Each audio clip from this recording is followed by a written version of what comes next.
کیا سوچتا ہے، میرے امتی کے دل میں کیا ہے، کس ارادے سے وہ کام کر رہا ہے۔ اس لیے ہماری ذمہ داری یہ ہے کہ برائی کرنا تو بڑی بات ہے، ہمارے یہاں برا سوچنے پر بھی پابندی ہے۔ اور قرآن کا ارشاد ہے یا ایھا الذین آمنوا اجتنبوا کثیرا من الظن، اے ایمان والو زیادہ گمان کرنے سے بچو، ان بعض الظن اثم، بے شک بعض گمان جو ہیں وہ گناہ ہوتے ہیں۔ خام خواہ آئیڈیا لگا لینا، خام خواہ کسی کے بارے میں سوچ کے پلاننگ بنا لینا، کوئی کسی سے مل رہا ہے، ہماری اس سے لڑائی ہے تو اپنے دماغ سے سوچ لینا کہ یہ ضرور میرے خلاف کوئی بات کر رہا ہوگا، یہ گناہ ہے۔ کوئی کسی کی بیوہ کی، کسی غریب کی مدد کرنے کے لیے جا رہا ہے تو اپنے دماغ سے یہ آئیڈیا لگا لینا کہ اس کے معاملات ہوں گے، یہ گناہ ہے۔ کوئی کسی کے پاس جا رہا ہے اچھے مقصد کے تحت، لیکن اپنے پاس سے یہ آئیڈیا لگا لینا کہ ہاں یہ میرا نقصان کر رہے ہیں، اب یہ میرے پلاننگ میرے خلاف کر رہے ہیں، یہ گناہ ہوتے ہیں۔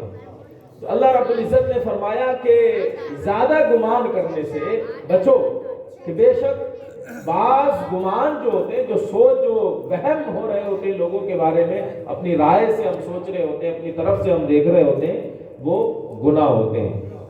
آگے فرمایا وَلَا يَغْتَبْ بَعْضُكُمْ بَعْضًا، اور ایک دوسرے کی غیبت نہ کرو، پیٹھ پیچھے اس کی کوئی ایسی بات نہ کہو جو سامنے اسے پتا چلے تو اسے بری لگے۔ أَيُحِبُّ أَحَدُكُمْ أَن يَأْكُلَ لَحْمَ أَخِيهِ مَيْتًا، کیا تم میں کوئی یہ پسند کرے گا کہ وہ اپنے سگے مردہ بھائی کا گوشت کھائے؟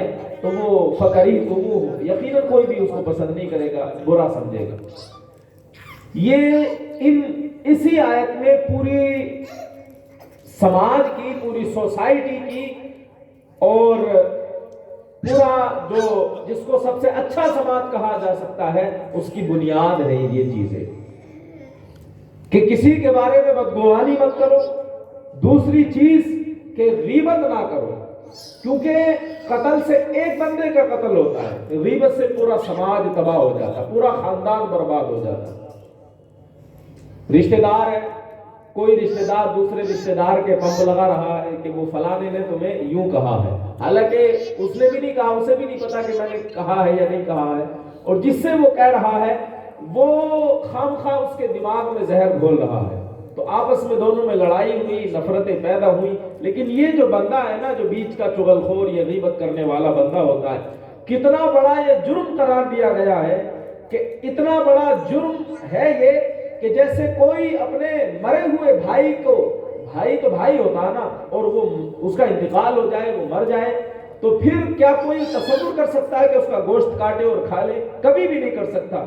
غیبت کرنے کو اس سے تشبیہ دی گئی ہے، یہ اتنا بڑا جرم ہے، لیکن ہمیں احساس ہی نہیں ہوتا ہے، اور ہم جو ہے وہ اپنی لگے ہوئے ہوتے ہیں اپنے آپ کو اچھا دکھانے کے چکر میں۔ ایسا شخص بڑا بدبخت ہوتا ہے جو دو ایمان والوں کے دلوں میں نفرت ڈال دے، جو دو ایمان والوں کے دلوں میں نفرت ڈال دے۔ تو اللہ رب العزت ہمیں نیکی کرنے کی توفیق عطا فرمائے۔ اچھا ایسا ہوتا کیوں ہے؟ ہمارے یہاں مسلم سماج میں جو سب سے بڑی کمی ہے نا، بہت ساری کمی ہے یوں تو، جو سب سے بڑی جو کمی ہے اور جس کی وجہ سے بربادی ہے، وہ ہے وقت کو ضائع کرنا، وقت کو برباد کرنا، ایسے ہی وقت برباد کر دینا۔ ہمارے ہیں دیکھو، آپ دیکھیں کہ وہ ٹی سٹال ہوتے ہیں نا، چائے خانے، وہ رات کے 1-2 بجے تک کھل رہے ہوتے ہیں۔ اس سے کہو کہ بھائی یہ کیوں کھولتے ہو، 2 بجے تک بند کرو، تو وہ کہے گا کہ بھائی میری روزی پہ کیوں حملہ کر رہے ہو، میرے پاس لوگ آتے ہیں چائے پینے تو میں پلاتا ہوں۔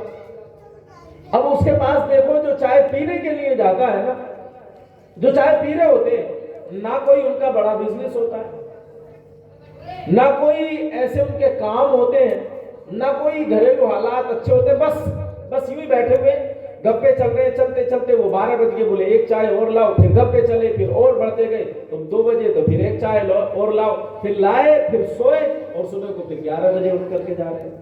تو ہمارے ہیں یہ جو وقت کی بربادی ہے نا، یہ سب سے زیادہ وقت کی بربادی ہماری مسلم قوم میں ہے، کہ جتنا وقت برباد کیا جا رہا ہے۔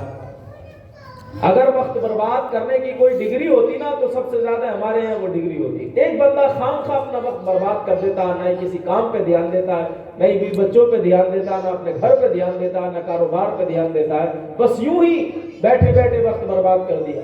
بعض لوگوں کو آپ دیکھتے ہیں کہ وہ پلاننگ بنا رہے ہوتے ہیں کام کرنے کی، ان سے پوچھو کیا ہوا، بولے بس تیاری ہے، باہر جانا چاہتا ہوں. 2 سال بعد پھر ملیے، پھر پوچھئے کیا ہوا، بس بولے تیاری ہے، جانا چاہ رہا ہوں باہر. پھر 2 سال بعد پوچھئے، بولے کیا ہوا، بولے بس تیاری ہے، جانا چاہ رہا ہوں. یوں ہی 5 سال برباد کر دے گا، 10 سال برباد کر دے گا اور نٹھلا اور ویسے ہی گھومتا رہے گا. ایسا بندہ جب ٹھالی ہوتا ہے اور فری ہوتا ہے، کوئی کام نہیں ہوتا، تو پھر اس کے یہی کام ہوتے ہیں. جو بندہ بزی ہوتا ہے اسے چغل خوری کی فرصت ہی نہیں ملتی. جو بندہ بزی ہوتا ہے وہ اپنے کاروبار کے بارے میں سوچتا ہے، یوں ہی کسی کے بارے میں اپنی پلاننگ نہیں بنا رہا ہوتا، کسی کے بارے میں نہیں جو ہے بدگمانی کر رہا ہوتا ہے. تو یہ جو وقت ہے نا، یہ اللہ کی بڑی قیمتی جو ہے نعمت ہے، جس کو ہم نے یوں ہی برباد کر دیا. اللہ رب العزت نے ارشاد فرمایا الہاکم التکاثر حتی زرتم المقابر، تمہیں کثرت طلبی نے ہلاک کیا یہاں تک کہ تم قبروں میں جا پہنچے. مال کی زیادتی